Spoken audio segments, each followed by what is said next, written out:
this edition of the Unction between the Clippers and Warriors, the two oldest teams in the NBA, the Warriors, they go out and win by 19 over the Clippers to snap the 7-game losing streak to their counterparts from Southern California with some tremendous defense in the second half and another monster third quarter. We saw Quinton Post set the tone defensively against Ivica Zubac. And how about Jimmy Butler controlling the game for most of the second half? And the Warriors, they win on the back end of a back-to-back sweep this doubleheader before hitting the road for two in Milwaukee and Indiana. We welcome everybody to Toyota Warriors Postgame Live here at the Gatehouse in Thrive City. My main man, NBA champion Festus Ezeli.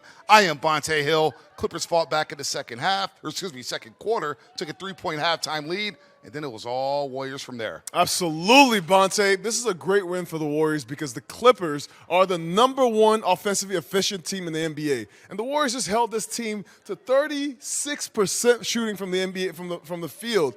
This is a game where you win with defense. You hold the Clippers to below 80 points. That is huge, especially on a night when the Warriors were struggling. They were trying to find something offensively. Now, the defense led to offense in the second half, and they hold them to 14 points in the third quarter. This is a win that you can walk away with saying, this is a hard-fought one. And we discussed the troubles they've had in the first halves in the past against Nuggets, Portland, and, of course, Memphis last night, allowing at least 61 points in those halves. However, tonight the Clippers got off to a slow start, only 25 points in the first quarter. And overall, Fezzi, from the three-point line, they shot 6 of 33. So the Warriors did everything. They protected the paint, and they protected the perimeter. I thought the Clippers did a good job of exposing the Warriors' inefficiency and inability to score in the paint. You know how you counter that? The Warriors did a great job of getting out in the passing lanes. They were rebounding. Shout out to my man QP. Quinton Post did a great job tonight going against a guy who I think could be an all-star in this league if he gets Zubac. He comes out 12 and 8, hits big shots. Moses Moody hits big shots. Brandon Pajemski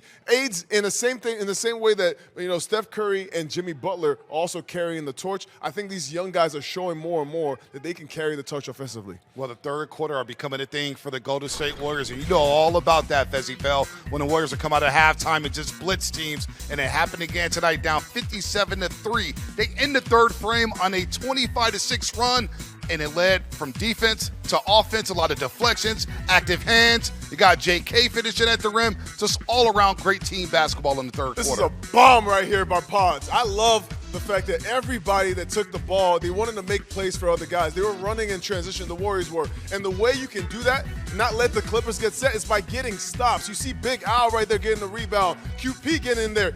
8 big rebounds for Quinton Post. I think this is the collective effort you can build on. And you see the point differential in 4 wins in that third quarter against the Lakers was a +10. Against the Nuggets, a +9. Tonight, a +18. They outscored the Clippers 32-14 in the third quarter as the Clips just shoot 39% from the floor, and they were 0 for 4 from the three-point line. Meanwhile, the Warriors, they shoot 54.5% in the third quarter. Fezzi? You know why that's so impressive, Bonta? Why is This that? is a back-to-back. The Warriors are playing on supposed tired legs. You saw the young guys come out there and really make an imprint in the game in the second half. Steph and Jimmy Butler were scoring. And this is a game where Jimmy didn't get a free throw. Yep. That's his strong point. So what I thought the Clippers were doing in the first half is they were James Harden was getting to the cup. He was getting fouled. And when you get fouled, you stop the play. Now the Warriors have to play against a set defense. You don't want that if you're the Warriors. You want pace, you want space, and the Clippers were doing a good job of slowing the game down. The Warriors did a great job playing without fouling in the second half. That's what happens. You play with defense. You mentioned James Harden. He scored 20 points at the break. He finished with 20 points. Let's go inside the Chase Center. Fitzibuki standing by with Quinton Post. So the man of the hour tonight was Quinton Post, who was +34 in your minutes. QP, tell us about the energy, the threes. You were the impetus to kind of this great defensive effort and played big all night. Yes, sir. Yeah, just thankful to Steve, for giving me the opportunity to start tonight.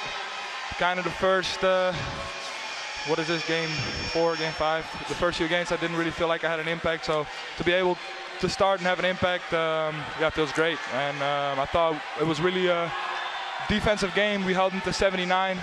So great win. How confident are you feeling defensively? Because you were spectacular on that end. You helping recovers, the contests at the rim. Everybody you were guarding had a really tough time. No, that's great for me. And it's really a team effort. when I have Jimmy and Draymond in the back talking, it really makes things easier. So great night. As many threes as you make, when do you decide to blow a kiss to the crowd versus when do you decide to run back on defense? Well, I hadn't blown a kiss to the crowd yet, and I've only made 1 3 so far, so I thought I'd pull it out, and it worked tonight. The schedule kind of dealt you guys a tough hand early on this season, the 2 back-to-backs. You guys have handled it well, the 1 loss against the Blazers, but coming back really strong on the second game of a back-to-back. What are those discussions like amongst yourselves when you're talking about the schedule and just getting through these tough times here? Yeah, I mean, it's super early in the season. I feel like some guys kind of take a few games to really get in rhythm. But I think we have a good flow going on right now. Obviously, it's tough playing all these back-to-back super early on, but I thought we played a good game tonight, and the legs felt pretty fresh for the second game of a back-to-back. Quinton, what about Dub Nation where they really appreciate the defense? It seems that they got really rolling last night and tonight when you guys dug in defensively, and that fuels your offense, but I would imagine the emotion of the home crowd definitely helped out. No, 100%. I thought the crowd was great. Crowd was great yesterday, so no, it makes it a lot easier when you get all these great fans behind you. Can you speak to the confidence to win any type of game? This was kind of a slower paced game. You held the Clippers to a lower scoring game. Not a ton of free throws for you. Sometimes you're fouling them. Tough moments in the game, runs. What's that confidence like that you guys to have win any type of game? I think it really speaks to our depth, you know, like you see in each one of these wins, somebody else stepped up and played a big role, and I think it really shows that we do have strength in numbers, and every other night someone else is ready to step up. Quinton, we appreciate you stopping. Go Pack for Milwaukee and Indiana. Okay, thank you guys. Appreciate Quinton Post, plus 34, getting it done. The Warriors open the season 4-1. 5 games in 8 days. 4-1 is a great way to start it. They sweep the back-to-back, win the week. All right, 2-0 so far. Beating Memphis, beating the Clippers. Milwaukee and Indiana are on the way as the Warriors will be on the road starting Thursday. Stacking wins and stacking weeks, Fezzi. I like that model for the Golden State Warriors. And QP had a rough night in Portland last Friday in the start. We showed the clip yesterday where he's getting outran by Donovan Klinger, but you know what? He must have taken that film sense and personal because he came out with a vengeance tonight. Back-to-back threes in the first quarter to open up a 10-point lead, 12 points, 8 rebounds. The big fella played pretty big tonight against Zubac and the Clippers. What I saw was Quinton Post, the enforcer, tonight. In addition to the 4 3-pointers that hit from the outside, which is what the Warriors want from him, they want him to space the floor. This is why you start him alongside Jonathan Kuminga. The 8 rebounds, to me, was what told the mindset of a Quinton Post coming into this game. You're going against Ivica Zubac. And how do I say it? Ivica Zubac. Okay, you're going against Zubac tonight, and this is a guy who, he comes into the game against the Warriors, he's averaging about 20 points and 14 17 rebounds. to 16 last year in a 4-game sweep. Almost 20 points and 15 rebounds. Coming into this game, you know that you have your hands full. And as the big guy, you have to do a good job being physical. Zubac, QP did that. He was being physical. He had a lot of energy. He was talking on defense, telling guys to switch, being there early. I love seeing this part of QP's game. If he keeps playing like this, he's going to play more, and the Warriors' offense is going to be even more efficient. Played with the chip on the shoulder. Some urgency. He was talking to Zubac, and I love the way he contested shots. Even when he didn't get to the shot, he contested very well without fouling, Fezzi. That's what a big guy's supposed to do. You are the last line of defense, and it doesn't matter that you're out there on the perimeter. When you're in the game, you are the center. You're the biggest guy on the floor. So when the defense is going by, when the offense, James Harden, Kawhi Leonard, when these guys get by the guards, your job is to go contest the shots, bother it. The same way Zubac was doing the same thing for the Warriors. I think that he took a step forward tonight, and QP is going to keep playing if he keeps playing defense like this. Confidence goes up, right? And he knows he's going to get confidence minutes. for him and the team and Absolutely. him. I loved it. Steve Kerr can trust him. And then Jimmy Butler, you get to him. He goes 4-4 in that pivotal third quarter for the Golden State Warriors. He finishes with 21 points. He goes 3-4 from the three-point line. That's something to monitor moving forward, Fezzi. Jimmy is shooting the 3 a lot better early on in the season than he did when he got traded over from Miami. And he didn't attempt a free throw for the first time in his Warriors career. When he's played at least 30 minutes, there's only been 18 games in his career in which he didn't attempt a free throw, but it didn't matter because he controlled the entire second half. Yo, there's a clip, Bonta, of Jimmy talking to Buddy in practice saying, I can shoot the three. I can shoot the three. And tonight, that's exactly what he did. You know, Jimmy is known for getting to the paint. He's known for getting to the free throw line. But tonight, he's going against a bigger Kawhi Leonard. That advantage is not there, the size advantage, but he has the shot advantage. He's able to space the floor. And tonight, that was beautiful. That was Jimmy, the playmaker and the three-point shooter. Congrats on 16,000 points for Jimmy buckets. It's a lot of buckets. It's a lot of buckets there, Fezzi fell. But defensively, again, tonight's team, I think when you look at the offense, the Warriors didn't score 100 points. When they didn't score 100 points last year, their record was not good. But tonight they scored 98, and they hold the Clippers to 79. I thought defensively, the communication led by Jimmy Butler and Draymond Green was really good. We saw Jimmy hitting the passing lanes, contesting without fouling, and that led to some good offense. Yeah, the non-Steph minutes were very telling tonight because Jimmy and Draymond really anchored that lineup. It was Jimmy, Draymond, you had QP, you had, I think, Buddy one of the times, you said had JK another time.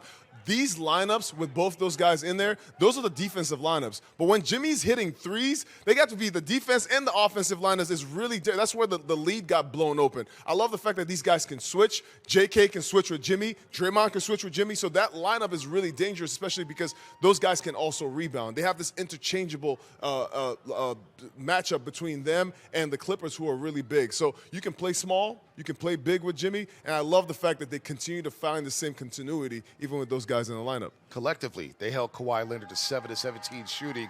You need multiple bodies on him because we know the claw is a beast there. But then Stephen Curry. Look, last night Stephen Curry, he didn't take the night off. He scored 11 of his 16 in the first half, and the Youngins did the rest. Tonight, I thought Stephen Curry played an all-around solid floor game. You see the 8 assists there, Fezzi, a game high. But I look at the 2 steals and the multiple deflections. In the third quarter, he had a steal that led to a layup. He was active on that end of the floor. And, of course, he gave the Clippers 19 points. Only 2 made threes. But when you get 19-8 and the defense from the chef, that sets the tone for the entire team. Yeah, one of the first 2 buckets, Bonta, for the Warriors in the second half was from Steph. He just went downhill. He's like, listen, if they're going to pressure me on the outside, I'm going to get to the cup on the inside. I love that from Steph. Because then he pressured the defense to continue to pay attention to him, and then other guys started to eat off of that gravity. This is what we say all the time. Steph is the guy that's the offensive engine. But tonight, he became the defensive engine as well. He got a steal on James Harden. You know how hard that is? Take James Harden's I told pocket. you, when you're guarding James Harden, you got to put your hands behind your back because everything you do is a foul. And Steph, with that quick twitch, is really setting the tone defensively. I never thought I'd say that, but Steph set the tone defensively tonight. He was active in that third quarter when the Warriors ended it on a 25-6 run. I want to go back to Jimmy Buckets for a second, because he did not shoot the 3-ball well when he got traded over from Miami. So far this season, he's 8 of 14 from the 3-point line. That's another dimension that can open up the floor for others, like a Moses Moody, like a Jonathan Kuminga, like a Stephen Curry. This is why Jimmy and JK can play well. When they hit those open shots, those catch-and-shoot threes, then you can have Moses Moody, Jimmy Butler, Jonathan Kuminga, Draymond Green on the floor at the same time. That is an offensive lineup, but then that's also an incredible defensive lineup. So Jimmy has to keep taking those shots and he has to keep making those. Each one of those guys, when they make those shots, this lineup gets so much more dangerous and much more effective. Then you can play Steph in that lineup, or you can have BP there. So the Warriors win this back-to-back. They sweep it against Memphis and the LA Clippers, and more importantly, snap their 7-game losing streak to the LA Clippers. They'll now fly to Milwaukee to take on the Greek Freak, Giannis Antetokounmpo and the Milwaukee Bucks. We're going to hear from Steve Kerr on the other side here on Toyota Warriors Postgame Live.